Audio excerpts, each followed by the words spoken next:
Good afternoon, Sean Childs, fantasy analyst. Substack.com, also on Fantasy on SI. I'm going to do an NFBC. I'm going to review a draft board from over the last couple nights. This happened, and I'm going to maybe bounce back and forth between ADPs to kind of just show if something was kind of a little bit different. And I'm going to use a draft board for the ADPs to show that, just to get a reference point if somebody's going earlier or behind thing. But anyways, NFBC is a non-trading format, and they use 3RR, which is third round reversal, for their drafts, and they use KDS, which means that when you before the league, and there's 12 teams in the league, you can decide you want to move to whatever pick you want to.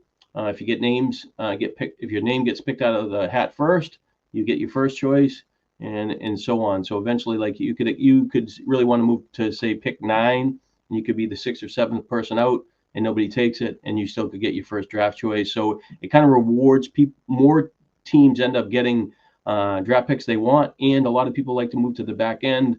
They get 2 good players in the first 2 rounds, maybe 2 receivers, and then they get the early pick in the 4th round. So it really kind of turns the clock. And originally it was kind of done in favor for Tomlinson was so dominant, but in the end, I think it's actually a pretty good format, because the football inventory usually lasts about in all these leagues till like 7th round, maybe. If you do a straight snake draft, 7th round, end of the 7th round, going to the 8th, it kind of changes, and where you're shifting to backup running back, stuff like that. But if you're at the front of the draft, you have a favorable turns if all the players play up to expectations and stuff like that. So I like the format.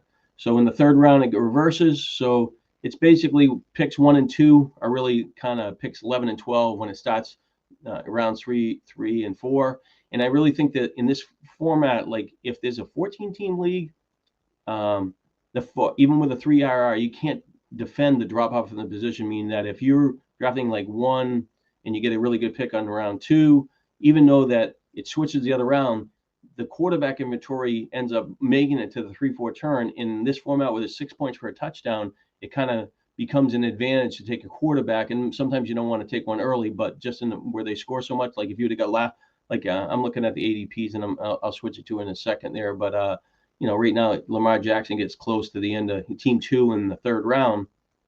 That's a pretty big advantage of a guy that did well last year. At the same time, it's PPR scoring. If you get 300 yards passing, you get 15 points, 0.05 for passing, and 1/10 of a point for each rushing and passing yards. 20 rounds for the draft. 3 wide receivers, 2 running backs, 1 flex position with a tight end, defense, kicker, and a quarterback. You had 10 spots on the bench, can be whoever you want.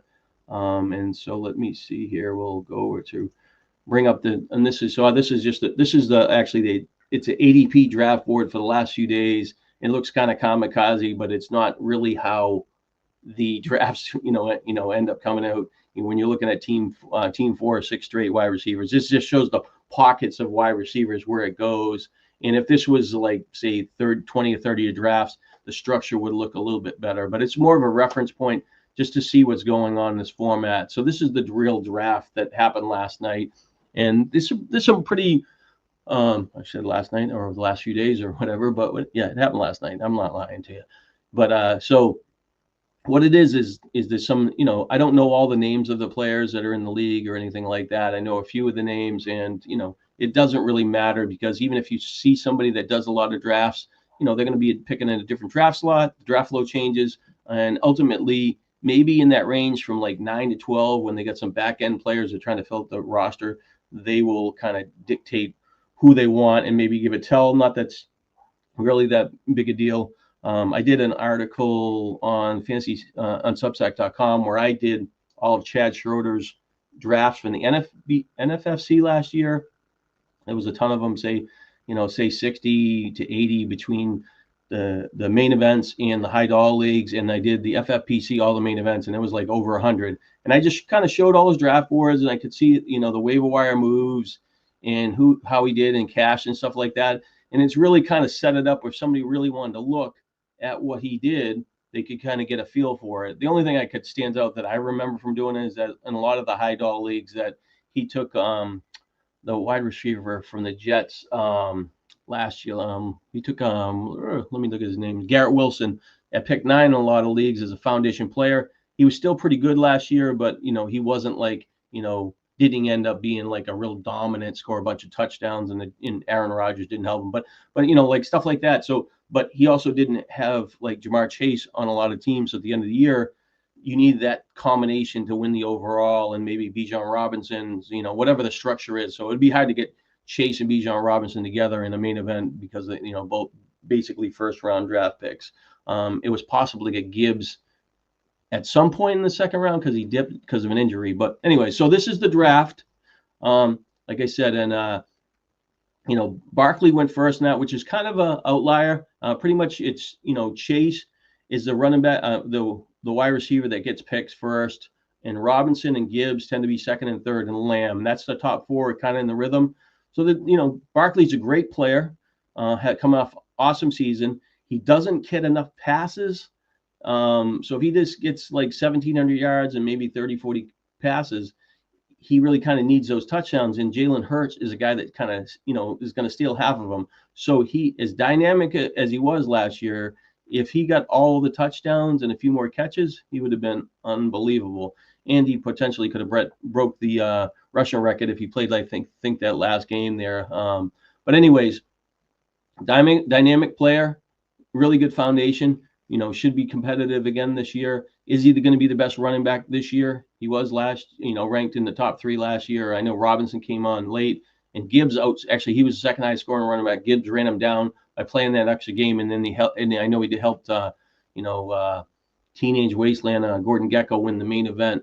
Come up, he scored like 271 points the last week of the year to come off the pace to pass like 40 something teams. But anyways, Barkley first, it's just different. You're going to take you like, and, this could be reason. The main thing with Philly is that their quarterback doesn't throw the ball, or last year throw it as much as he have in the past. So in order for Hurts to get to be in that range of, say, Lamar Jackson having the breakout season with all the touchdowns and stuff like that, he has to throw a few more balls, and they have to be, have a little more high scoring games and scoring touchdowns and not grind it out on the game on the ground. So could that potentially happen? If that was the case, Barkley could get a few more passes. He did catch a lot of passes earlier in his career, I think, when the Giants early in the year. But he's a workhorse, great player. Is he the best running back going to be in back-to-back years, or second best last year? Is it going to happen again? Not sure. Whenever I went to him last time, he had a great season. He ended up failing. Jamar Chase, great season last year, plenty of talent. Joe Burrow, it just really emerged last year. Great combination, really easy combination most of the time that you're going to be able to get like this. You can see on this team, you get Chase and Higgins together, and then Joe Burrow. That combination is going to be, one last year, and Higgins, missed some time, but it's going to kind of be easier to get this year, just where it goes, and people are going to willing to pay for it. And I actually wrote something. Burrow had the greatest college season ever, and I think it was 2019 for LSU. Had like 60 passing touchdowns, had ran the ball over 100 times, had some rushing touchdowns, and it was just an unbelievable. But can he run down Peyton Manning and have the best all-time passing season in the NFL? He needs like 5,500 yards. He's got the extra game, playing 17 games, and I think that he needs, I can't remember the exact. I think it's 55 passing touchdowns. So he does have the tools. Higgins is kind of a wild card. If he ever could stay on the field for all 17 games, it would be a dynamic thing there. So back to the first round, Bijan Robinson had scored 20 points or more a ton of times over his last 10 or 12 games, was really a foundation back. He didn't have the ability to have the impact games because Atlanta didn't score as much touchdowns. Do they switch to a different, their rookie quarterback they drafted in the first round, a little bit older, 25 years old, I believe, this year. He, he's got a lot to prove because when he was in college, over the last 2 years, I believe he was sacked like 19 times. Didn't face a lot of pressure. Did okay last year and looked the part of a decent quarterback, but he still has to prove that he can finish games, prove that he can finish drives in the red zone with touchdown passes, and and have enough to stay on the field for the whole time. And he's missed some time early in his career, so all of that adds together. Is Robinson? Can he continue in that? Yes, I think that the volume will be there. He had a ton of touches. He's going to be active at the goal line. He's a stud player. it's just a matter of like when you're looking at him and Gibbs, Gibbs is on a higher score offense, but he has somebody else to steal some playing time. But Gibbs is a profile of just have that electric season, and he's a guy I think could potentially have that, a couple of those 50, 60, 70-yard runs on his resume to really put those impact weeks. So Robinson doesn't really kind of, without the big plays and a bunch of catches and maybe, 2 touchdowns, 3 touchdowns in a game, he kind of needs that. I think he has a talent to it. Just the offense really isn't where it needs to be, but he's still a high floor player, does it all, plays all 3 downs. And what can you say? CD Lamb 2 years ago, great player, did tons. He had over 1,800 yards, 130 something catches, scored 14 touchdowns, ran it a little bit. Last year he had a little banged up with a back issue that was minor, but an AC joint. And really, AC joint kind of affected him. His plays were a lot closer to the line of scrimmage. Dak didn't play that well. They had injuries at quarterback. He gutted it out. He missed the last 2 games, but he still got 100 catches. But he just really looks like Dallas. If they're going to bounce back this year, they don't have great running backs to score in the red zone, I think, and it's still unproven who's going to lead it and if they're going to make enough plays. So it really kind of favors where Dallas, you think that if they're going to score, it's going to be via the pass, and that should be a big win for Lamb. He's a tremendous player. A little better opportunity, I think, in Jefferson overall package, but Jefferson is the guy that, really is kind of a stud, and kind of showing that a couple years ago, and they got hurt. And last year, Sam Darnold there, he played well. He just didn't get the, the games where he was getting a ton of, those long bombs and stuff like that and scoring as much that you maybe expected. Still has a high floor player. Everything you like about him, no problem taking him third. You could take him from Chase if you believed in JJ McCarthy. I think he's a quarterback that's kind of underrated, but he still has to prove himself. So when you're betting on McCarthy, you're betting on Jefferson and his tight end. And I know Addison on that team is going to miss 3 games, so they're going to filter somebody in. Talked about Gibbs, just really kind of when he puts his heel in his foot in the dirt and he just kind of drives, you can just see the explosiveness. And if they create some holes for him, he is really going to be exciting. But Montgomery is going to be on the field a lot, and he's going to make some plays. But last year Montgomery got dinged up at the end of the year, and they really shifted gears to Gibbs. He had over 20 touches a game. I think he averaged over 30 fantasy points over his last 6 games.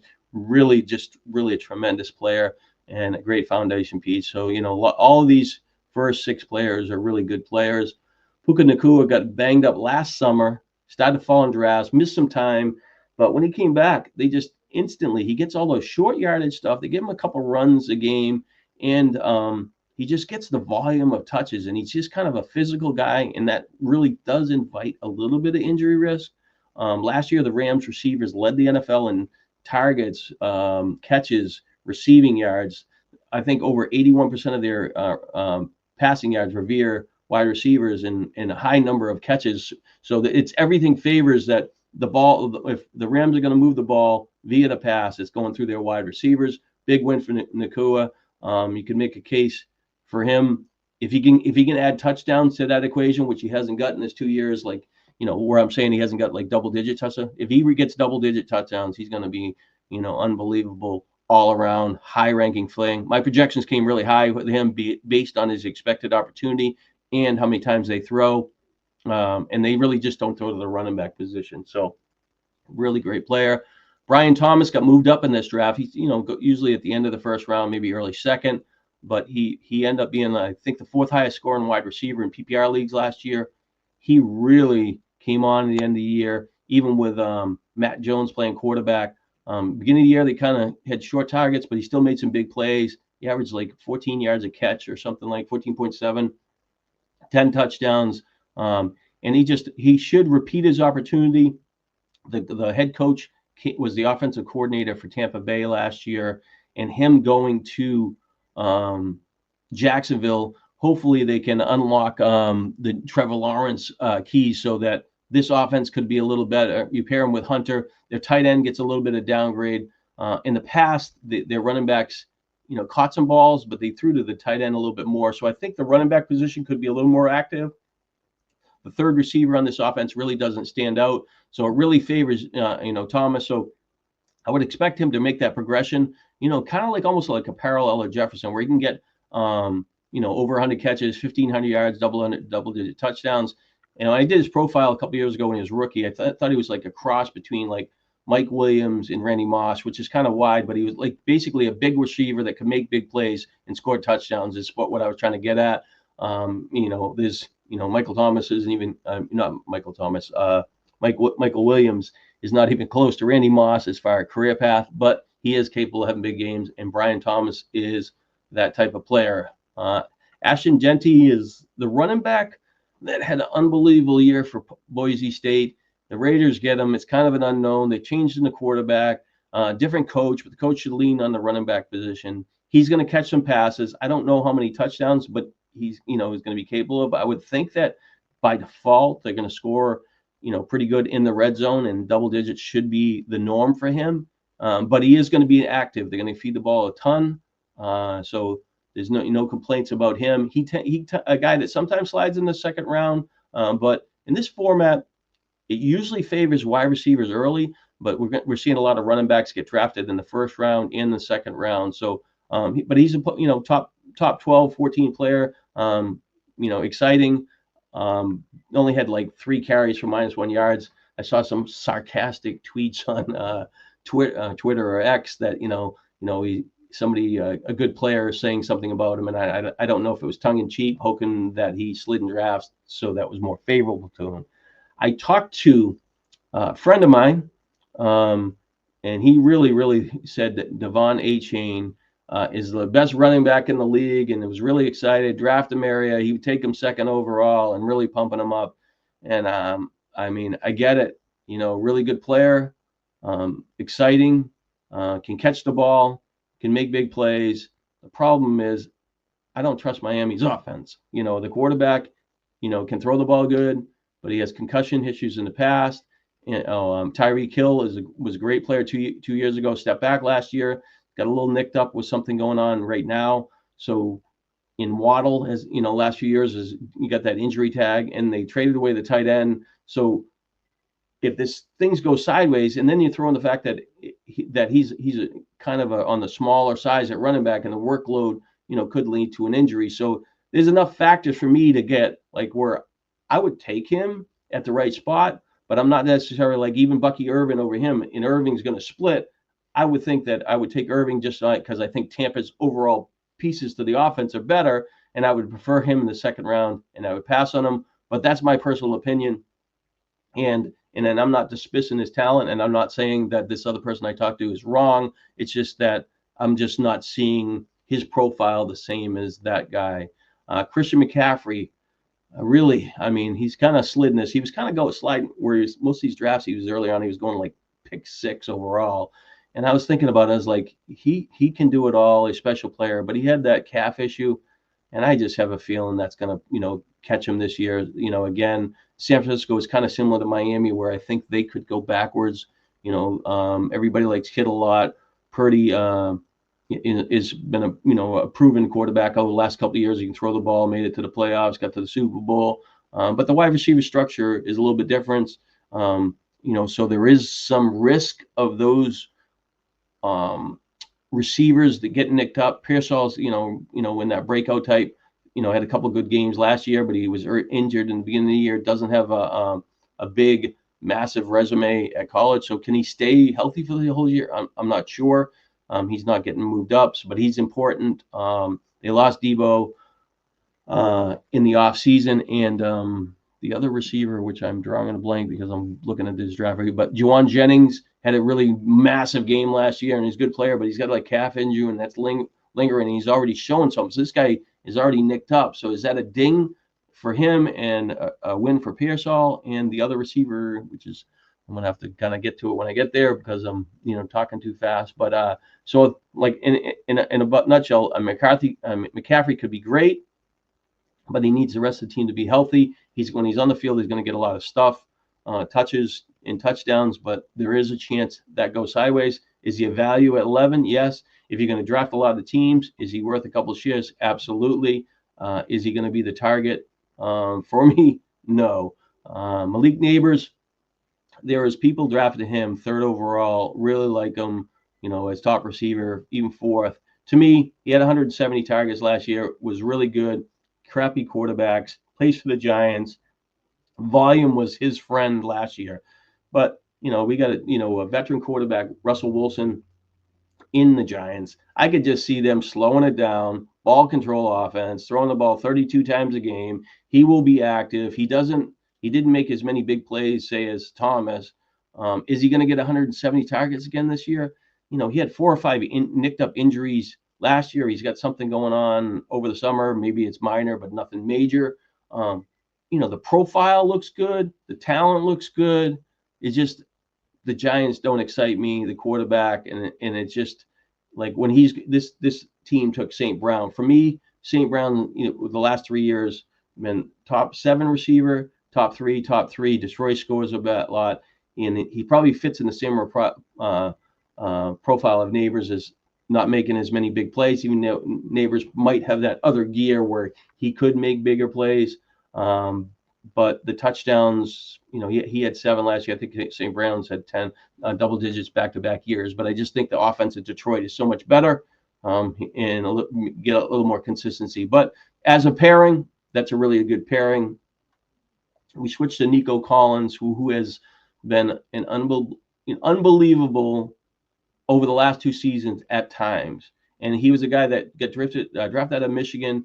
He looked like he was kind of like that, maybe going to be a 50 catch guy, and he just really developed to be a big receiver, big plays. And when Stroud came there the rookie season, he was able to drive the ball a lot, like 20 yards downfield. And Collins really rewarded that. Started off really well last year, and his package between the last 2 years adds up to a top player in this range that really can help a fantasy team. But unfortunately, I think that he's going to miss some time, or he has a history of missing time. So he's kind of falls in that risk reward category for me. Will I fight for him? Putting him with McCaffrey's kind of dangerous because I think they both have a little bit injury risk, but both players could pay off. But Collins, I get where he's going. I'm just not sure that I want there. I'd rather settle for somebody else and be a little different. But if he goes, I actually had a draft last year where he actually slid into the middle of the second round and later than he did. I took him and I got the good start, but at the end, he ended up catching me at the end and not fulfilling that because due to missed time. Drake London really emerged last year. Split quarterback thing, but he got the 100 catches, 9 touchdowns, over 1,000 yards, and it really kind of reminds me of the Pittsburgh Steelers a little bit, not in profile, but Le'Veon Bell and Brown from Antonio Brown were on the same team, and when Pittsburgh moved the ball, they had 2 components that were the main focus of their offense. And so they got Bijan Robinson and London, and those guys are going to be a pretty good, players to have in your fantasy lineups and really even the DFS stuff because they're going to be a volume of touches and stuff like that. But, with Michael Penix as the starting quarterback, London did okay at the end of the year with him as a quarterback, and he showed growth, and I think he believes he's in his 4th season. So will he be another 100 catch 1,000? I believe so. I think that he's, a consistency factor. And I think that based on his growth last year, his opportunity with lack of weapons, not lack of weapons, I guess, but Pitts, the tight end, hasn't emerged other than his rookie season. And Mooney's a little nicked up. But, I just think overall, it's not a dynamic, offense, pass, and they're going to run it and grind it out and stuff like that. But I think that he's a fine pick, and I'd still probably take him over McConkey just, because they kind of run it. So I think where he goes is fair. Would I take him in front of Collins? I guess if I was avoiding risk, but you can make the case. They're all good players, and ultimately, sometimes when we talk about the injury risk, it doesn't really always pan out as well. But so Derrick Henry last year was an awesome fit for Baltimore. Getting older, but that guy just makes plays. I think he averaged 5.8 yards per rush, caught a few balls. Baltimore's offense was, scored a ton of points. It was a lot better, and he's a key part of it. He really helped Lamar Jackson. Even their passing attack just had so much more spacing and stuff like that. So you're taking a guy that you think is going to score a touchdown a game. You think he's going to get 300 and something touches with a few passes, and he's going to have a high floor. And his consistency, once in a while, he'll have a game when he'll get out of hand and they chase him where he's going to be a little bit on the sidelines. But if you get close, he'll kind of drop in there and potentially get a touchdown. And Lamar doesn't steal, nearly what the touchdowns of Jalen Hurts does from Barkley, but proven player, veteran, but more of a proven steady piece than somebody that you think would continue to get better. I could see his yards per rush dropping back more in the range. He had like 3 years in a row that he was like 4.4, 4.3 and kind of drifting, even though earlier in his career he had a little more big plays, but 5.8 yards per rush is pretty impressive. And he's really a physical runner, and everybody knows who he is.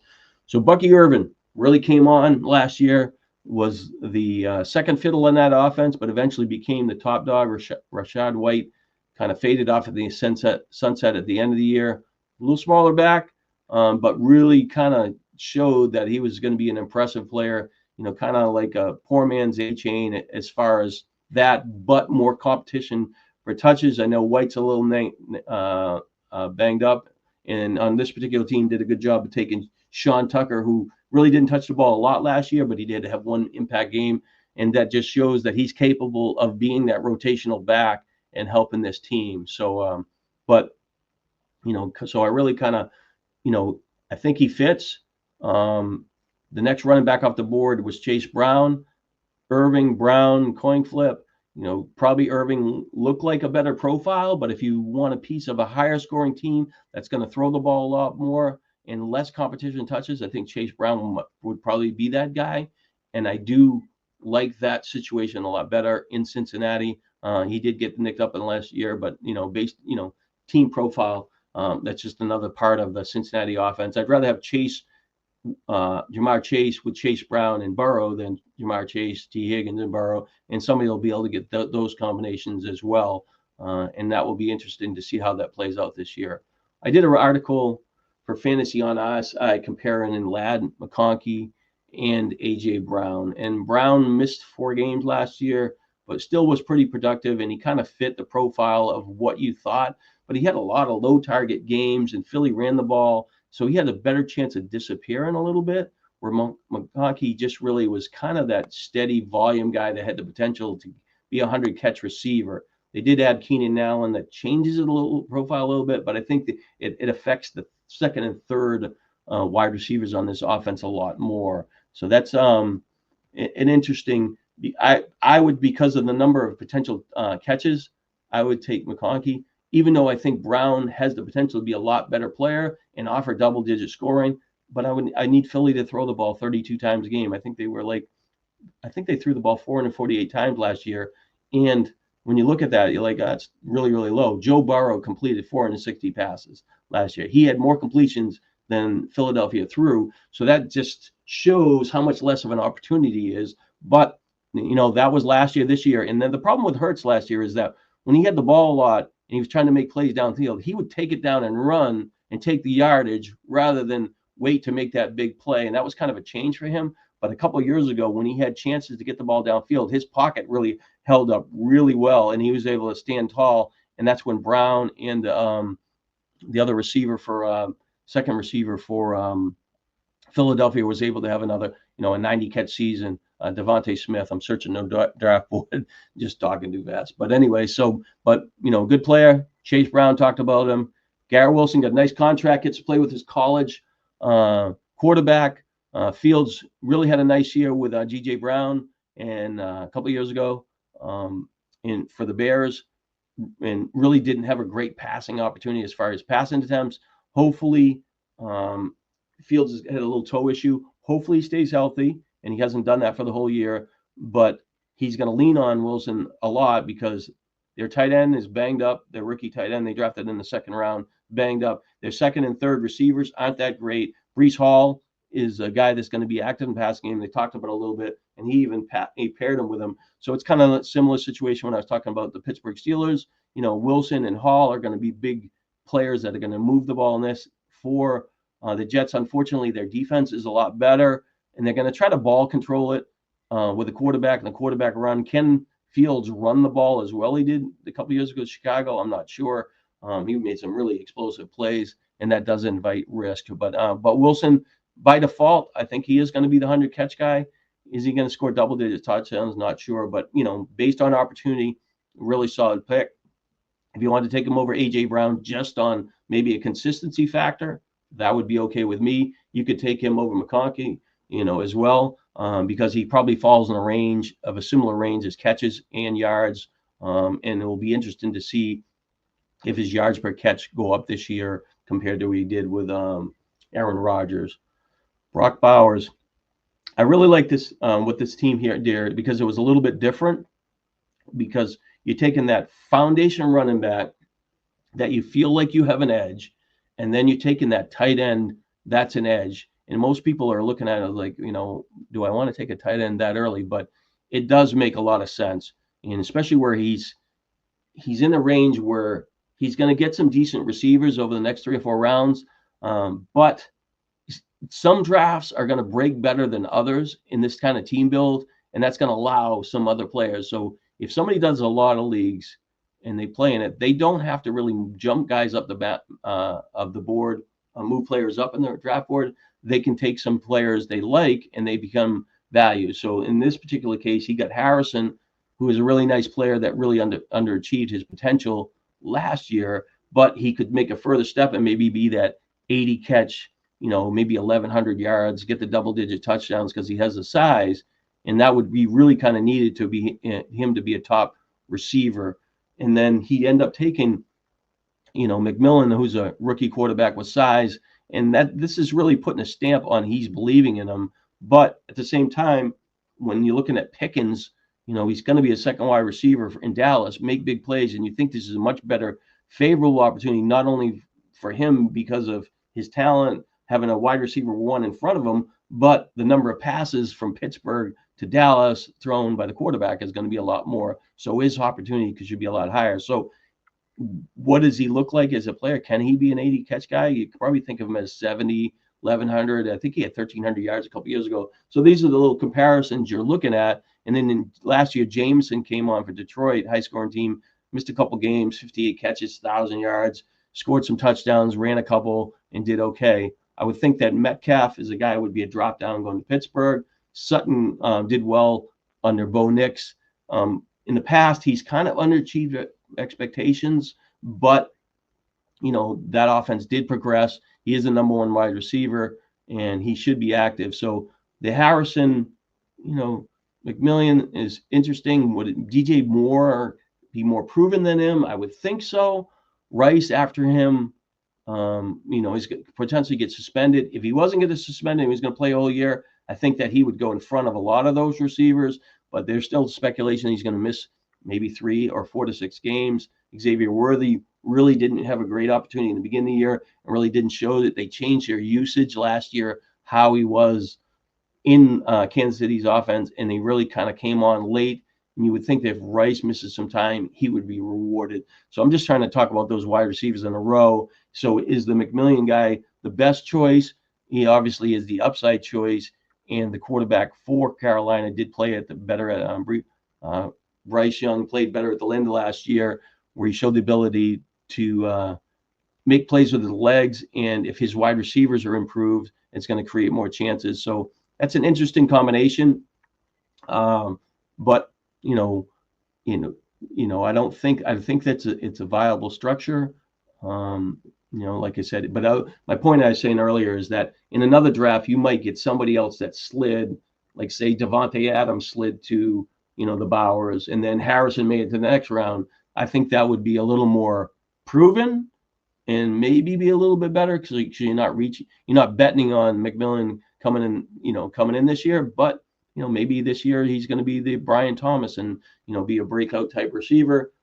Just for quick reference, I'm looking to see where he went in this draft. So it's about the same in the last few drafts. He's the 4th round. So there's no real change of where this person took him. So that's fairly priced based on their ADPs. Joe Burrow, I kind of talked about him with the Jamar Chase thing, and just a tremendous player. And really gets he got the running backs involved. He got 3 tight ends involved. He had 2 really good receivers. He got the 3rd receiver involved around the end zone. Was able to have a ton of completions, move the ball. It all checks to like this massive edge season and passing touchdown yards, and really the completions to help the rest of the teams on the offense. So in this place, I like he was first quarterback on the board, but he's the first quarterback due to stack rather than potentially thinking he's actually the best quarterback. But I love the combination. Even the taking the Dallas wide receiver Pickens kind of gives him an upside wide receiver 3, so that's kind of interesting. Josh Allen, he's kind of lost a lot of momentum over the last couple of years passing the ball. The team, I think, like midway through 2 years ago, they kind of transitioned to the second half where they just ran the ball a lot more, and he scored a lot of touchdowns. Cook was more involved, ball control. Maybe they just keep their defense off the field, and the lack of wide receivers.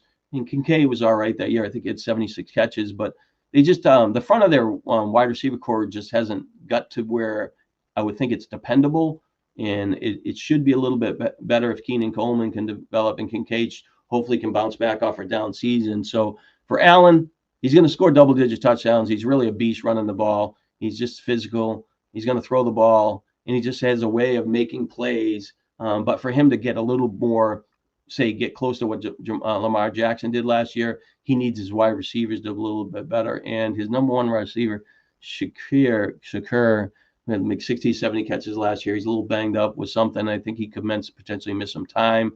So, is that how much of a factor is? He's not like he scored a ton of touchdowns. They do have bring in some other extra wide receivers for depth. So hopefully those people can chip in and he can spread the ball a little bit. But Allen is what he is. Floor with rushing, and he gets his share of passing touchdowns. DJ Moore, like I said, talked about him a little bit already.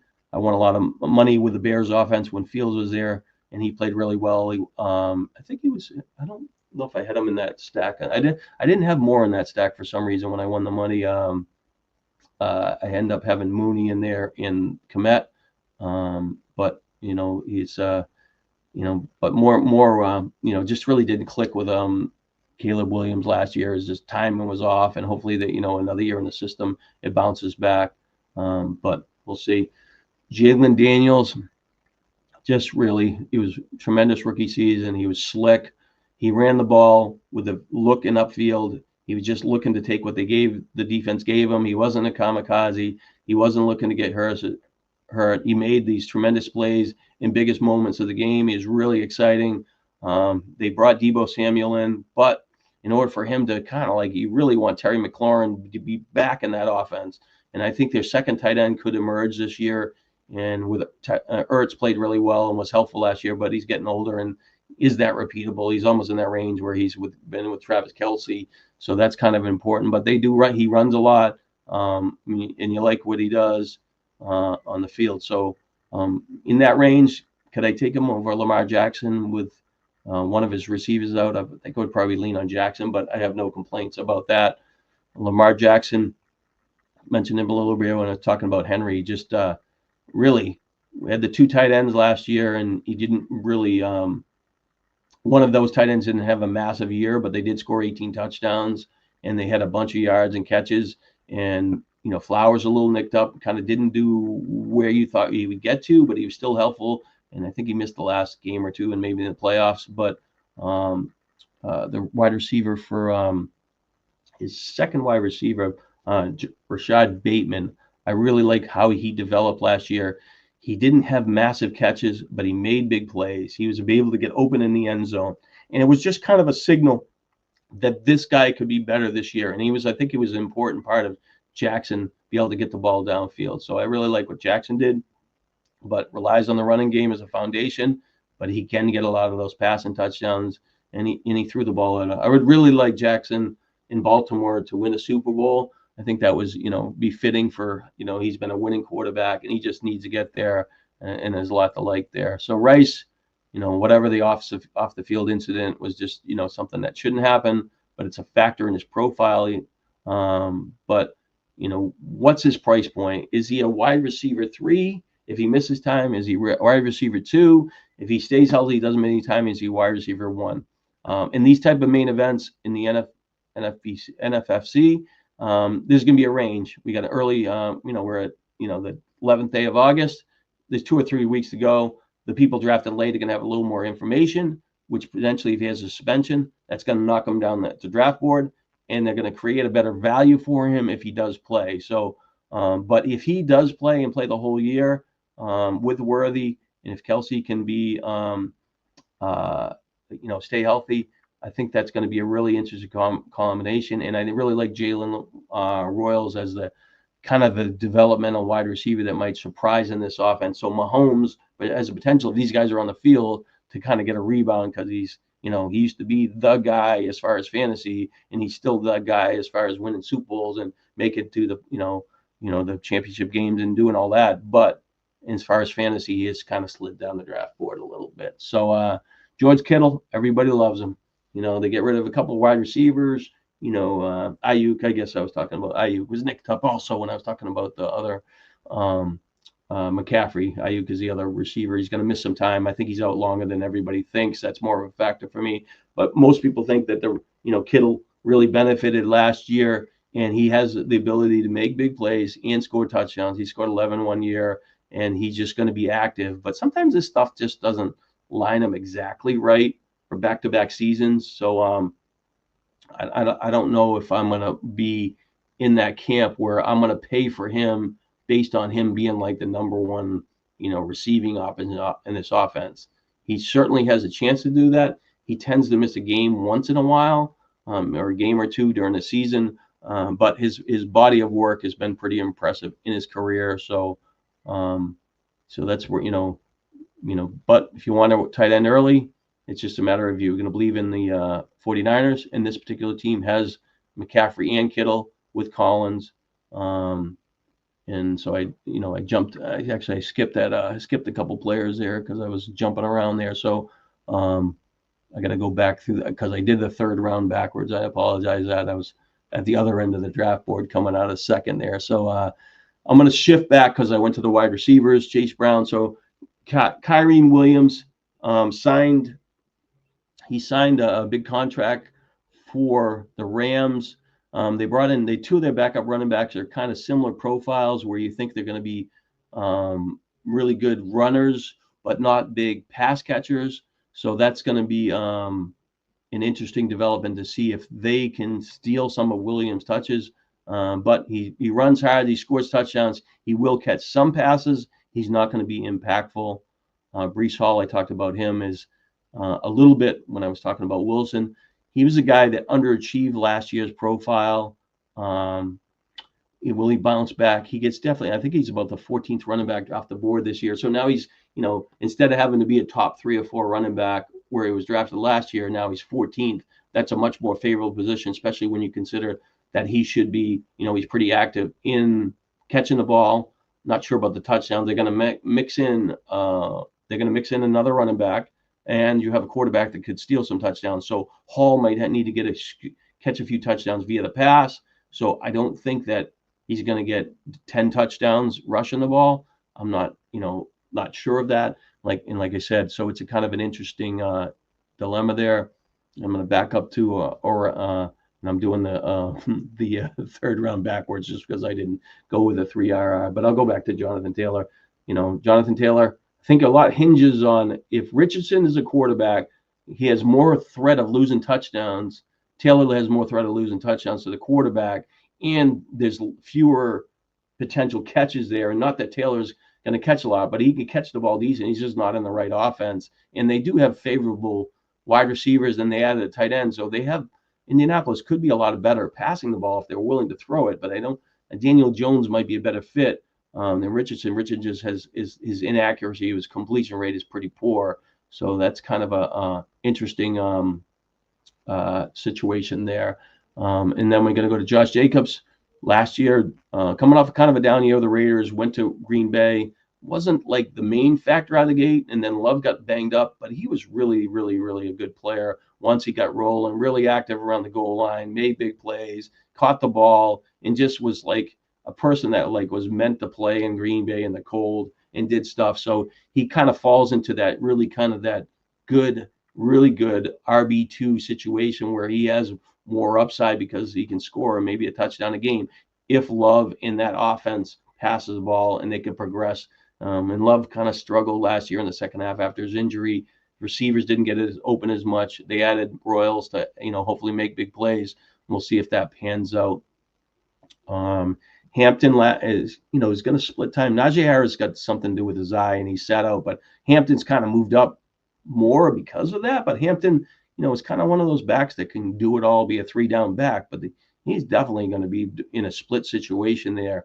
And the Chargers last year didn't throw the ball, that much to their running back position. So even with the 2 running backs, there's not going to be a ton. I think they were last in the NFL in catches and stuff like that. So that's kind of a factor in his consistency and the split. I do think he has the talent to kind of fit in his range, but I don't think might not happen this year, but it could be a situation similar to Gibbs last year, where in the second half, he gets more snaps and touches and it kind of develops. So, but does he get, I'm going to switch just to see if that, if he gets to where he gets drafted normally. Yeah. So he's pretty much the same, 3rd round. So he's really kind of jumped up in this thing, and I'm not in draft mode. I'm in research mode, and I have a big NFFC draft later on that's a 14-teamer, and I really kind of have to evaluate where I want to draft those. So Hampton, pretty special player.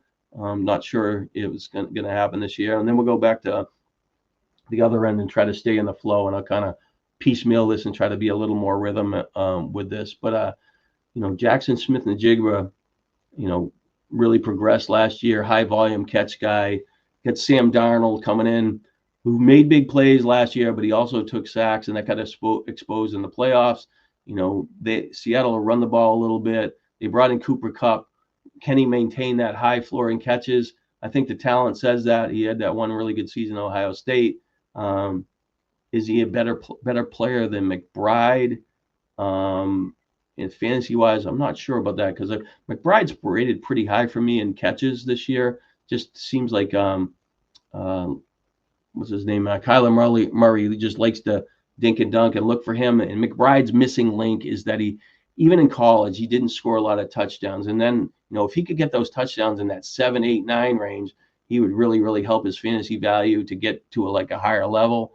But his high floor, I think he had 12 catches a couple times, and he, was really had a lot of, 7, 8, and 9 catch games as well. So, but there's a lot to like about him. I have no complaints if somebody's looking to take an advantage at the tight end position this early, because when you compare him to Mike Evans missed some time last year, really made that awesome push, kept that last ball to get 1,000 yards last year. And then, but Evans scores touchdowns. But Evans is never going to catch 100 balls, even in his career. He's just not that type of player where McBride's going to do that. But Evans is going to, score maybe 12 touchdowns or at least double-digit touchdowns, and see, where that goes. So, but like I said, there's a lot to like about both players. Evans fits in that offense really good, and really Baker Mayfield liked him. So we get over to Tyreek Hill. I mentioned him earlier. With the situation with him being nicked up 2 years ago, he was on pace for 2,000 yards, scoring a bunch of touchdowns. Last year, Miami just kept it close to the line of scrimmage. He's got something going on there. But he is the guy. If you want to hit a home run, and he's potentially that guy, you like to see him on the field, no negative news, and everybody to be happy in that offense. So we'll see what goes on there. So we talked about Sutton all the way around. All right, so we're in the 4th round. We go all the way back. We got Rice, Worthy, talked about him. All right, we're going to go to Ridley. So Calvin Ridley, last year, I think he was a 20. He gets drafted. I think he's got the 28th. When I looked at the ADPs earlier today, I think he was the 28th wide receiver drafted. And last year, he finished 27th. And they really didn't have good quarterback play there. And he had that one awesome season with Atlanta before he got suspended for whatever the gambling thing. Before that was relevant, and that's happened a lot more. But 2 years ago, I think he was the 17th highest wide receiver. So I think he goes in a fair range. I like he's going to have some success with the rookie quarterback Ward for Tennessee, and I think that Ward is going to. He just has a little moxie for me, and I think he might take a little bit of time, but Ridley is going to be a key part of him having success. And Ridley had 3 catches for 50 yards in his first game. And it just shows that he's a pretty viable player with a little bit of proven resume.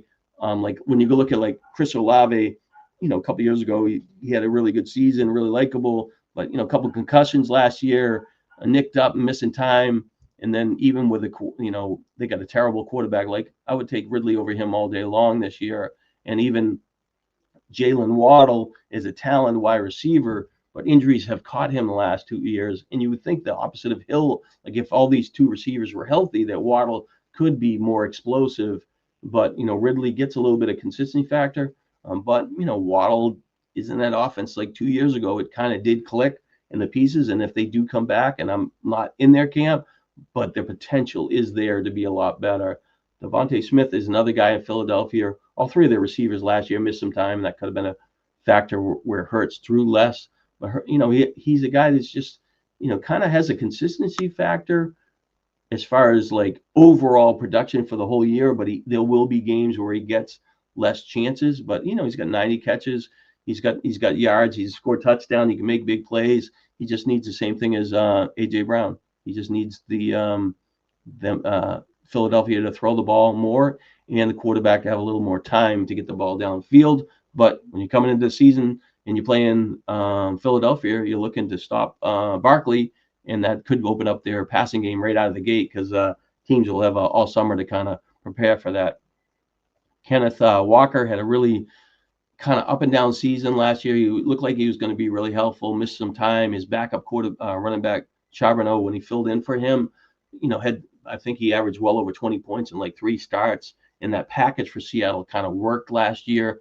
Walker, I'm kind of in that spot where if I had a chance to take Walker or James Cook, I'm going to take James Cook because it's a better offense and a better scoring team, even though James Cook is holding out. He scored a bunch of touchdowns last year. I'm not sure that's repeatable, and he does catch some passes. And Buffalo is going to rotate in some other running backs that could potentially pull away from that. And if he's sitting out, it does brings in a little bit soft tissue injury, hamstring or groin or something like that. But I think I would take Hook on that. So, but that's where that is at. Trevion Henderson ran the kickoff for the Patriots for a touchdown, made a nice run on the left-hand side, showcased the Patriots' new left tackle. He just looks like he was dynamic. And when you have Stevenson's more of a plotter, it's just another notch in the Patriots' potential growth where you got a young quarterback that could get better. You got to give him another receiver that can make some plays. They had a veteran receiver with Diggs, that kind of a chain mover and, can be a trusted asset. And then they added Williams, who potentially could be a playmaker. And they got other supporting cast that the package looks better, which should be a win for Henderson as far as playing time. He kind of profiles for me as more of like the rotational early down back and the pass catcher, but he has the talent to get more touches, and we'll see what happens at the goal line. I'm just going to drink something. Hold on a second here. Now this one, I looked this up, and AJ Harvey, I guess, is going about this range. I think he was in the 5th round here. So let me just actually Harvey went. So this is a full round ahead of his schedule, and I think that it was interesting to watch how the Denver running back situation, shook out in fantasy drafts early on. Is that, whoever was taken there and the changes. So once Harvey got drafted, he immediately jumped up the draft boards as a guy to take, and there's no other competition. But they brought in Dobbins, who played pretty well for the Chargers last year. A little more physical player, has his history of being hurt, missing a lot of time, but he's a guy that probably can. From what they said, Harvey needs is kind of trailing his pass protection, which kind of hurts where you need him to catch a few more balls. The head coach there, Sean Payton, has thrown to when he was with the Saints, their running backs consistently ranked high up in the league in pass catches and yards, and had Kamara there and other backs and stuff like that. So the instant thing is light bulb is that there's going to be 100 catches for the running back here, but I'm not sure that I can place that bet on him that early. I think Dobbins is maybe going to have the advantage out of him early in the season. I think that information will kind of float out a little bit, and you can't even. I guess you could handcuff him if you want, but it doesn't work. I think because even the profile is like it's not like you think you can play both of them. But anyways, but Harvey has speed. He's 24 years old, a little bit older running back for a rookie. I just don't think that's the really the what you're looking for, when you've got an NFL franchise, got a little bit of speed, like you really want to invest in these older players, especially, I guess he was a fifth rounder, and you could see, make the case, maybe he wasn't a fifth rounder. I'm, butchering that, but he get drafted later anyway. So, but anyways, so he's got an opportunity. He has an ACL or something in his college resume, missed some time and stuff like that. But based on, and there's some really good players, fantasy players that are on him, and they really like him. But we'll see how that shakes out. I am probably not going to have him this year, so I'm fading him based on where he's going. If he drops, it's a different conversation. Alvin Kamara is that 3-down back that catches the ball, makes big plays, has a little bit more competition for some touches there. He seems like he's a clean-cut like value and makes a lot of sense based on his resume or something. But something about that quarterback play in the Saints. I really don't like who they took in the second round. Their quarterback this year. I just think it was the same thing. I want to talk about Harvey. They're taking a rookie quarterback in the second round that's 25 years old. That's a huge mistake. You want to develop an offense. You take a guy that's a young guy that you can have for a few years. You just wasted it. You took a guy in the second round that potentially could get drafted in the fifth or sixth round. Like, who was going to fight him? You saw what Sanders went in the fifth round. This guy's like got a nothing resume to that, and Sanders is way younger than him. So it's just like that guy would have got drafted after Sanders without a doubt. If the Saints hit him, I can't see many other teams fighting for him.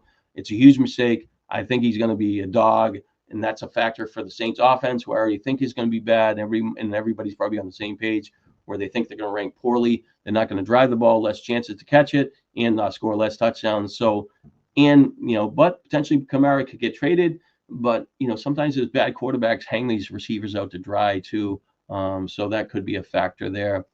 Chuba Hubbard is a guy that really, really, really has been a kind of a steal the last 2 years because there's been a running back that Brooks from Carolina was going to be the lead running back, and he was the kind of the value. Even if Brooks was going to miss some time, maybe Hubbard was going to be the guy that pays for 3 or 4 weeks. But back-to-back seasons, he's been a kind of a steal. He caught like 39 and 43 passes the last 2 years, but last year he gained 4 yards per catch, I believe, and 6 the year before. So he's not really, he caught passes, but not really a playmaker.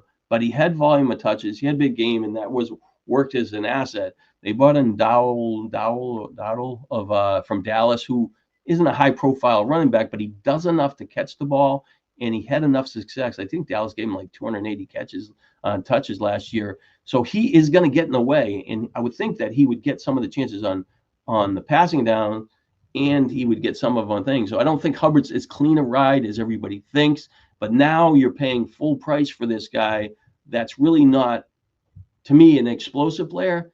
He made some big plays last year, and I think the plays just broke right. And will they repeat? I don't know. So I think that he's a dangerous area for me, and I'm not as high as everybody else. And it's interesting because the same guy that liked A-Chain was also a Harvard guy, and I don't like that combination. But having success on the field and having stats is somewhat a factor. I mentioned Olave already. Plenty of talent, poor quarterback play, got a little injury risk. There's a couple of dings to him. Terry McLaurin is a guy that's scored 13 touchdowns, really blossomed under Daniels last year. And he really didn't get explosive chances, but he did his normal, get his 75 or 80 catches, and he got 1,000 yards. But he added those 13 touchdowns, and that was really, you get a check mark for the quarterback, be able to deliver that. And those weren't long passes. He was looking from the end zone. So that you would think that's a really positive. Want to really see him sign. They brought in Debo, which is kind of that like schoolyard open runner, doesn't run good routes, and kind of similar maybe, but McLaurin, kind of did it with a lot less quarterbacks. Yeah, I think I wrote something out. He had Mo, Larry, and Curley playing quarterback in his career, and he has like 1,000 yards, like 4 or 5 years in a row. Really didn't kind of, take off in touchdowns, but now he has a better quarterback. So just sign the guy. People sign, NFL teams sign guys, make mistakes all the time. You got a franchise that's on the move, going up. You got a good player. He's in the system. Just pay the goddamn guy. It just doesn't make any sense to me, but it's not my money. Swift, DeAndre Swift had the most touches of his career last year. You would think that the head coach, former offensive coordinator of the Detroit Lions, would be a win for Swift. And Swift's kind of like a player that early in his career he would show some big playability, and he could catch the ball, but he did miss some time and have some injuries. But touching the ball 280 times in a little different offense, he has some traits where he is going to be potentially be a great value where he goes. The second running back there, the bigger guy, I'm drawing a blank here because I can't skim it. But Roscoe Johnson, I think that he got nicked up already, and he could be a goal line factor. But they have the other rookie running back who's like a fifth rounder who's getting a Kyle, but he gets drafted in like the 16th, 17th round. They've been talking him up a little bit. He'll get in the way and maybe compliment him. But I think there's the overall opportunity for Swift is going to be pretty good. Catch the ball. Not sure about the touchdowns, but if he can stay on the field, he's going to be a pretty good value. I would rather have him over Harvard. I would rather have him over Harvey. I would probably rather have him over Henderson, even though Henderson probably has a higher ceiling. Kamara, better player, but the team's going the other way. So, but I think that Swift went a little bit higher. So he actually, he was a first round pick in the 6th round, and based on the last couple of leagues. And I'm looking at that board, and I don't know if there's 2, 4, or 5 drafts merged together, but there's more than one for sure. And I think that's interesting. Travis Hunter, tremendous talent at college. Everybody knows him, can play defense, and Jacksonville has committed to him on the offensive side of the ball, and he's going to be the second option in the passing game for sure. I think that you don't have to play him a lot on first down. If you're going to run the ball, you don't have him on the field, and maybe that's kind of a tell. But even if you have him on the field, he doesn't. It's not like he's going to have to be running, these big pass patterns every time. So they can kind of like take it easy on him. But when he's playing defense, play him in passing situations. You don't have. This guy could play both sides of the ball and be, somewhat of a 50-50 player and still have the same snaps as a normal wide receiver. It's just, being selective how you use his usage. But I think that he has a lot. He can score touchdowns. He can make big plays. He's going to be a chain mover. He's going to be the number 2 option in the passing game. In the past, Jacksonville, threw a lot of balls last year to the tight end. They have a different offensive coordinator and head coach.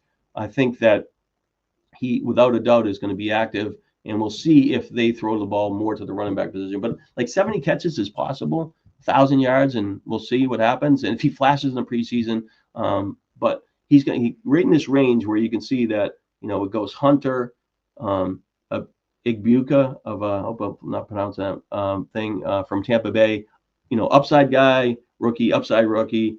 Pearsall, Dunze is a second-year player, and he goes behind him. But personally, I think Odunze of the Bears would fall more in my breakout player. I would put him in front of him because second year in the offense, he has size. He has the traits of being like that guy that can score double-digit touchdowns, make big plays, and he's going to be on the field a little bit more. So to me, he's mispriced in his draft. He's a player that I am going to fight for, and not that I'm right, but ideally where he goes in this round, 6 rounds, pretty good. But I could see that type of player having a range, and all these rookie receivers are going to kind of fall in this box, and everybody's going to have a little bit different opinion about him. So, but Hunter, I like him. It's a matter of price point. Is he a wide receiver 3? I think so, and I think he has upside, and I think his opportunity to be pretty good. We saw Thomas have a great year, and he is a guy that has a higher pedigree as far as getting drafted. Zay Flowers has settled into like that, 70 catch guy, chain mover. Last year, he worked a little bit more downfield. He gained like over 14 yards a catch compared to a lot the year before. And I think that was the way they played with Derrick Henry helped him. The tight ends could stay close to the line of scrimmage. So there was a lot of reasons why he made bigger plays, but he didn't end up reaching a really much higher ceiling than he did the year before. Touchdowns really didn't get there, and you're not sure, like when they get in close, they're going to run the ball or Lamar's going to get it, and they look for Bateman, or the tight end. So he's kind of like not the main factor in close. So in the red zone, so I don't think the touchdowns are really going to take off. So I think of him as just more of like a steady player, but steady player with a resume. So you kind of know what to expect. Bucher is a guy, Mika Ibuka, and like I said, I butcher these names because I don't watch TV with the volume on, and I'm writing so much. You just read it, and you just in my head just don't have that background, and I apologize for that. But anyways, he's a guy that my friend Jeff Dawson was really high on. Talked him up, really liked him, and then about a week later, or within 3 days, Baker Mayfield gave this guy endorsed him, tremendously, loved him, whatever. When I did the profile for Tampa Bay, I thought he was the Chris Godwin replacement, but the way they're talking is that Godwin could miss some time, and this guy is on the move, can do it all. So that means he, without a doubt, is going to be more active than I originally thought, and I didn't have the right outlook for him. And he is definitely the third wide receiver in this offense on the field, even though the other McMillian guy, Jalen McMillian, had a breakout season like at the end of the year when Godwin got hurt. He played really well. So I think that he's a better player all around. The reports were really good. He's an upside player, kind of fits what you're looking for. And if Godwin does miss time, I mean, this guy could, younger, faster, hasn't had a knee injury. I mean, he could be a tremendous player in this offense. And I get it, and like I said, and I got to be, open-minded. I do the research and have an opinion, but I got to be open-minded of, can he make a progression? And I think I missed on this originally, but on the coach speak, I think I like him a lot. I think that's a fair price. I really like that wide receiver structure, even the running back. So team 2, I really like what they got going on there. Ricky Pearsall, I guess in talent wise in the end of the game, and I guess, everything before last season, everybody loved him and missed a bunch of games and whatever. But that injury factor of missing games last year and lack of resume has to be built in his profile. Is there a risk as him as a wide receiver, 4 on this team? Is Addison missing 3 games better than him? Is Odunze, going to break out? Jacoby Myers is the guy that's, cut 80, 90 catches, maybe boring, but that's the type of resume you're comparing it to, or even Jerry Jeudy showed some growth. So I think that this is earlier than I would pay for him, but I can't dismiss that he is a guy that could potentially have a lot more catches. Ayuk is going to miss some time. He's going to be one of the top 2 receiving options. And if, Jawan Jennings misses time, he could potentially be the first wide receiver option. But at the same time, if those guys are missing, have injuries and miss time, it does downgrade the offense. McCaffrey has an issue, goes backwards, and he does have an injury risk there. So Addison's out for 3 games. I pretty much knew that the whole time, had him priced in. This team went with 5 wide receivers. You only can play 4, covers the bye weeks, but he's also so sometimes when you get 5 wide receivers like this, the top 2 are most likely going to start. The next 3, you're going to sit one of them, and that can lead to mistakes. So the best fantasy teams are the teams that you draft that you have the least amount of decisions. So as far as Addison, I like him. I think he'll be fine. I like J.J. McCarthy. The opposite side of Jefferson is pretty good, and he scored like 9 and 10 touchdowns the last couple of years. Might be a little more up and down, but as a flex person, I think he's pretty explosive. Rome Odunze, like I said, my breakout player. I think I would do him as a breakout player of the year, and he will be the guy that I kind of fight for. Opposite side of DJ Moore, same thing. That person that Jeff Dawson I talked to, a lot of times he looks for that player opposite side of a good receiver. In this case, it would be Moore as a good receiver. Didn't really gel with a quarterback last year, but that would be favorable for Dunze, who worked as a wide receiver 3. His catch rate was, not great last year. Really didn't click, and the rhythm was kind of off. But another year's experience. Offensive line has to be better. They have a ton of offensive players on that team. They should move the ball, drive it. The quarterback didn't make mistakes, but he has to get rid of the ball and get all these players involved, and he can run a little bit. So, but we'll see what happens there. But like I said, he kind of goes in that range. Jacoby Myers has a resume. He's going to be the second receiver, second option in the passing game behind Bowers. They got a better running back, a different coach. I think that he's been a nice player, and then the Patriots kind of whiffed to letting him go. They could have signed him instead of wasting that money on Juju Smith-Schuster. Debo, talked about him. I wonder if Washington will give him some rushing chances just to kind of mix it up. It worked already good in San Francisco, even though last year he had less space there. Interesting player, especially when you're looking at him right now. You're kind of thinking like he could be the number one option there. But he's a playmaker, can make big plays, and he just doesn't run good routes. And if game flow runs a little bit against him, sometimes he can disappear a little bit. Jerry Jeudy, it's a player that got out of Denver. He did get better, but the quarterback situation is so much up in the air in Cleveland, and he's going to be the number one target for sure there. It's just a matter of, how much do you trust the Cleveland offense? When you look at this one, you got Brian Thomas and Jerry Jeudy. But he has an advantage at quarterback. He has an advantage of two running backs, and his flex is Henderson. And you wonder, to be a flex play and to be an advantage, you probably, if you could score like 11.5 points a week, you're probably gaining about 1 point a week, maybe 1.5 points a week. So you're gaining like 20 points. But if this player can score 13, I always think of these things, these gaps of these positions is like, a drop down and layer is 60 points. So you really, over 17 weeks, if that player can score 14 points, he would be a pretty good advantage. So Henderson has that potential. He is going to catch some passes, and he placed his bet, and he got Stevenson back. So I think that's pretty good there. But as far as Jeudy, just a steady please. The second receiver, I'm not sure. Jalen Hurts, just would like him to throw the ball a little bit better. And like I mentioned when I was mentioning one of his receivers, he did miss, two of his receivers for 4 games each and his tight end. So the rhythm of the receiver was off. That was kind of maybe a factor why they threw the ball less. But if he could throw the ball 32 times a game and that offensive line could be a little bit better, give him some windows, he's going to be a pretty impressive player. And he does that high floor because he snipes all those goal line, the half yard line or whatever, the sneaks there. So, but Hurts is pretty steady, but in the past he kind of misses a game or two at the end of the year a lot. Either they're in the playoffs or a little nicked up. But James Conner been a pretty good fit for Arizona last couple of years. I've been kicking his tires to trying to beat him for a couple of years, and I think I will go back there this year for Benson. But he's a better player than I really originally thought. He stayed healthier than I thought over the last couple of years. He did end last year with a minor injury. But at some point, if I'm drafting him, I'm definitely going to handcuff him. And in order for him to do that, he took so Benson went in the 10th round, and he took Mooney.